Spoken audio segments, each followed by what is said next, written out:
I'm Karina. And I'm Maddie. And welcome to Everything But the Fairy Tale Sink.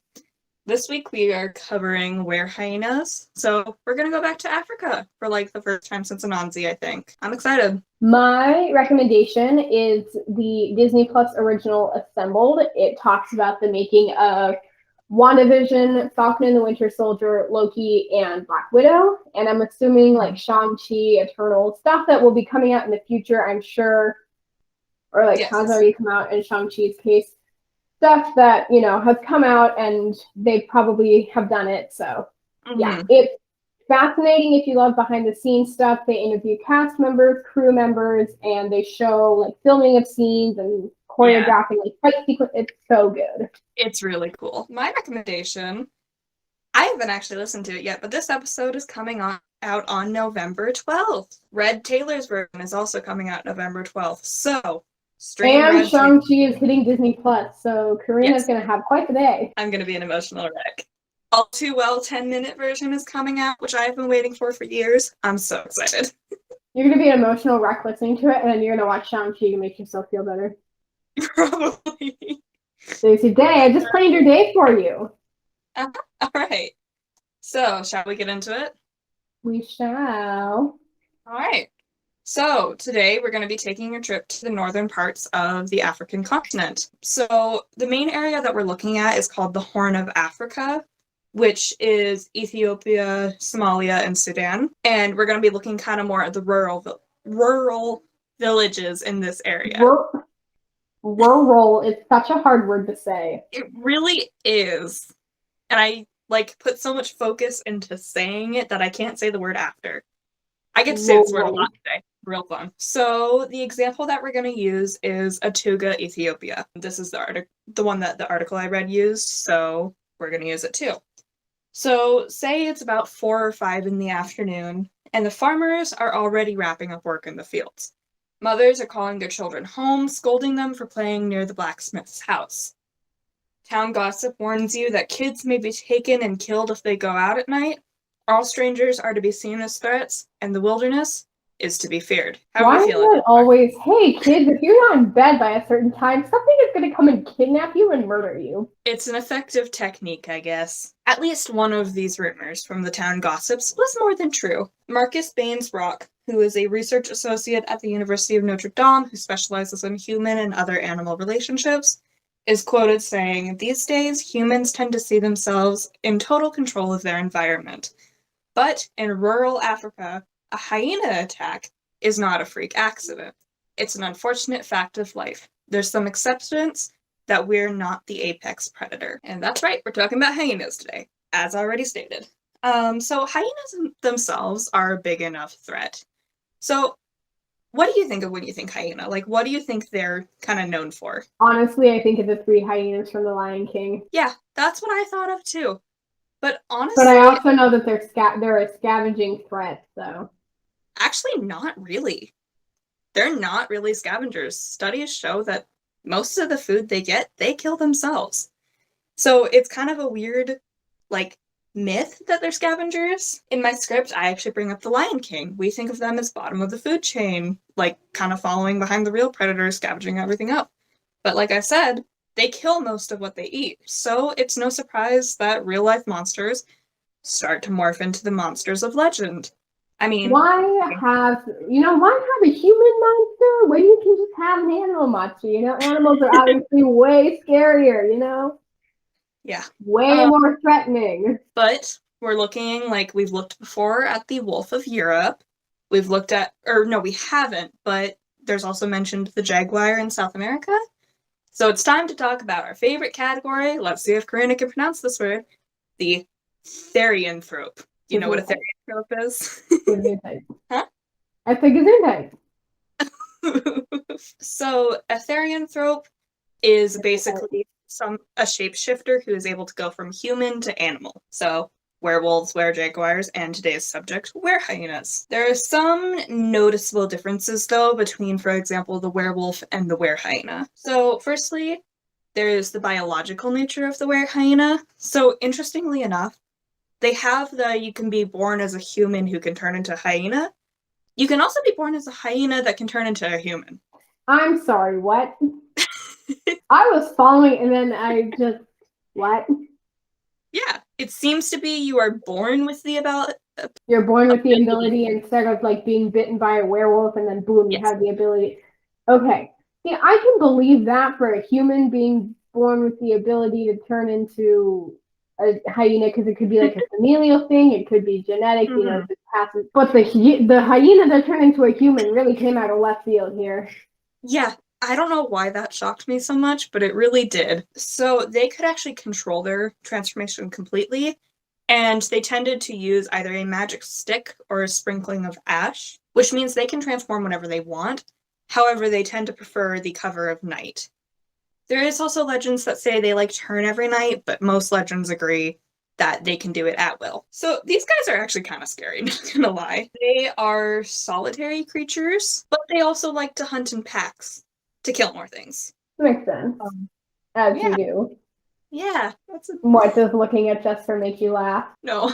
It's like girls going to the bathroom. We go in packs. We can go alone, but it's We more don't fun kill to in go the together. bathroom though, just to be clear. We go No, we don't. because why do girls go to the bathroom in packs? Probably because that's where we gossip. Yeah, they were seen.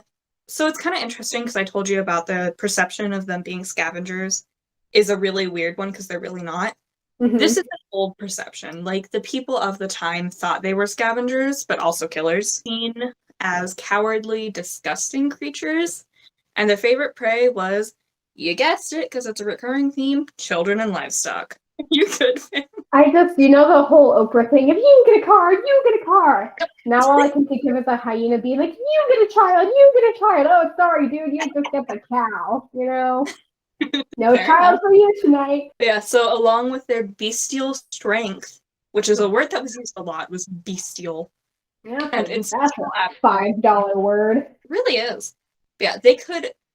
This is a really fun power they have. They could mimic people's voices. And I there are like hate legends. when creatures have the ability to mimic voices. Makes them Yeah, like 10 basically, times scarier, honestly.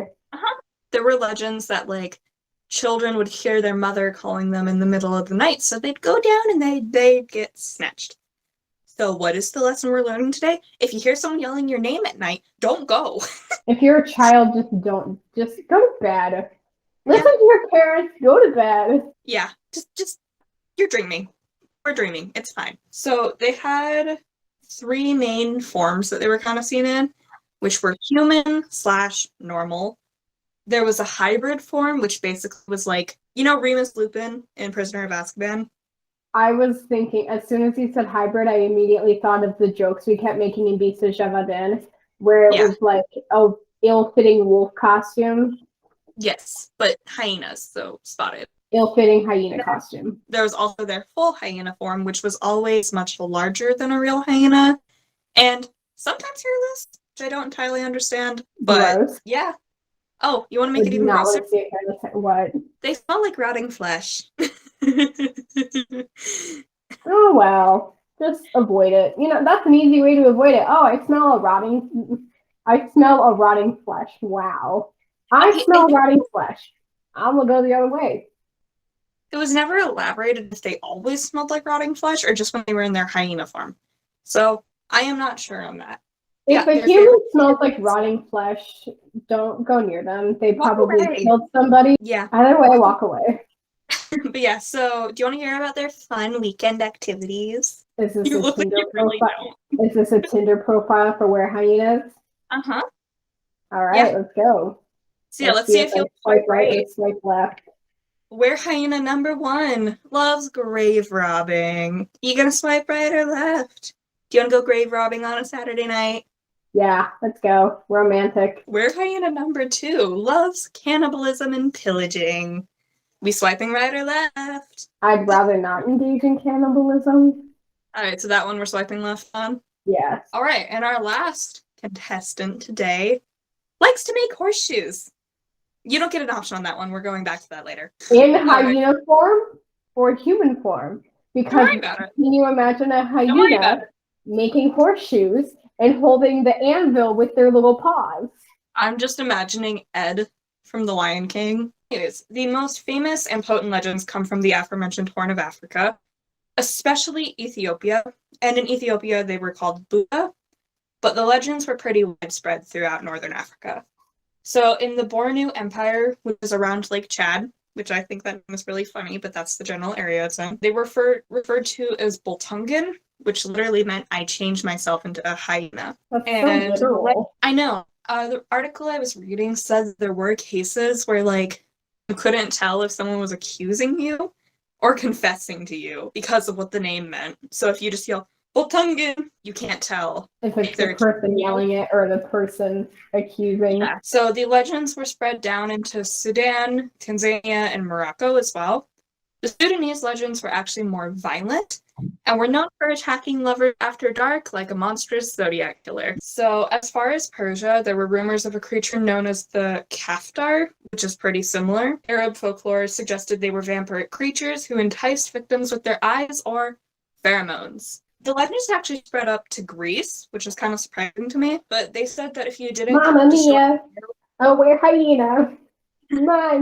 Actually, in Greece, it was if you didn't kill a werewolf properly, it would come back as a vampiric hyena. There was also a version known as the Hyena Man, though I can't find the origin of this one, that had two mouths so it could talk and eat at the same time. I mean, plenty of humans do that with one mouth, and I hate it, so. There was also pretty clear inspiration throughout the area by folk religion, and an example of this is the Cora Cult, which is a group from the Bambara people who imitated hyena behavior using masks and mannerisms. So there were people who were really like dressing up as hyenas and terrorizing their neighbors. Why not? Because we're about to take a really depressing turn, so I do apologize.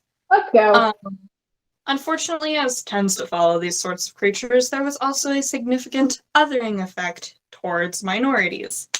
Ethiopia seemed to be the epicenter of this othering, because that's the one I saw the most mentioned. I'm sure it happened in other places as well. So at the time, and I'm mentioning this because it is important, Ethiopia was a heavily Christian country. And so they had a myth that the Buddha dated back, which reminder, Buddha is what they called werehyenas.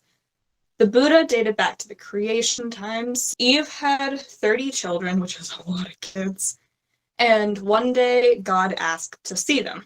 She was suspicious of God's intentions. So for some reason, she hid half of her kids and presented the other 15 to him. I don't know why. Wouldn't he know that she has 30 kids, though? Well, apparently he didn't at first, but he found out and he was, not thrilled. So he cursed her children to be Buddha, as it is synonymous with the evil eye. And this term was synonymous with the lower uneducated class as well, such as blacksmiths, which is why I mentioned the horseshoes. But it wasn't only classism contributing to this issue, it was also anti-Semitism. So a little bit of theological history here. There was a group in Ethiopia known as the Jews of Ethiopia, or alternatively the Beta Israel. These people were believed to be descended from the tribe of Dan, who fled Israel during the civil war between Rehoboam and Jeroboam. They settled in Ethiopia, but ideological segregation happened, so they were banned from owning land or attending most schools. This meant that the Jewish community took on the working class jobs, such as blacksmithing, and beliefs and biases were so rampant that some communities believed that all blacksmiths were werehyenas, and every Jewish person was subjected to the unfair fear of their neighbors. So that's our quick, depressing interlude. It is important to bring up, unfortunately. I have a question. Yes. So there was that species of wolves in France that was driven to extinction or almost extinction. Did they do that with werehyenas? Like, was there an increase in hunting of hyenas? No. No. There was just the Europeans. There's just the Europeans going crazy and be like, kill that wolf! Well, they did kill hyenas, but hyenas are not endangered from what I'm aware. Okay, might be wrong with that. But they didn't do what the French or the Europeans did and just drove an entire species to extinction or near extinction. Yeah, no, they're not even close to extinction. Okay. So, unfortunately, the Europeans took it out on the wolves, and the Ethiopians took it out on Jewish people. There's no happy ending to these legends. I'm sorry, but these legends are actually still pretty rampant today in the rural small communities of the Horn of Africa, where the wilderness is still a very valid threat. Like, your children will still get eaten by hyenas if you leave them out at night. So don't leave your children out. That's just a bad idea in general. You said it just like the child was like a bike. Like, don't leave your bike outside at night, or something could happen to you. Like, don't leave your kid outside at night, or something. Like, wouldn't you just automatically know to take your kid in the house? You would think. But yeah, you said it in a way of like, don't leave your bike outside because your bike would get rained on. Anyways, thankfully these legends seem to be less based in anti-Semitism, though unfortunately this is because the Jewish people moved away either back to Israel or to different countries. There's basically, as far as I was aware, I did some research, there's pretty much a non-existent Jewish community in Ethiopia now. So they're less popular in media than other Therianthropes, such as the infamous werewolf, which we've covered before, self-promo. But they do show up occasionally. Some films are Eric Weston's Hyenas and Idrissa Odrego's The Cria de Cor. I'm sorry, I do not speak French. And they're even featured in D&D under the name of Knowles and Buffy the Vampire Slayer in the episode The Pack. So, I don't know. How do you feel? It's interesting just to see how different cultures have different takes on where creatures, the whatever word you said. Anyways. And how that. And how they are threatening in all these places, but how the cultures take it out differently. Yeah. Or handle the fear differently as well. I don't know. Like, I was researching this, and I was like, I'm having so much fun. These creatures are crazy. And then I was like, oh yeah, people were rampantly anti-Semitic, and I'm like, this is less fun now. This is really depressing, actually. Anyways, so that's where our episode ends for the day. Was kind of a sadder one, but also kind of interesting. It's just interesting to look at the different creatures of the world, because they're more different than you would think. Yeah. So and there's more varieties than you think, because obviously werewolf is the one that gets all the coverage. Yeah. So what is your wish? Or should we do up next week? Up next, we will be talking about the Flying Dutchman. I'm really excited. I am, like, the more I researched this, the more fun I had. I was like, wow. Like, I mean, we all know it from, like, Pirates of the Caribbean, SpongeBob, like, all these different... It's honestly probably one of the more well-known things that we've covered. Yeah.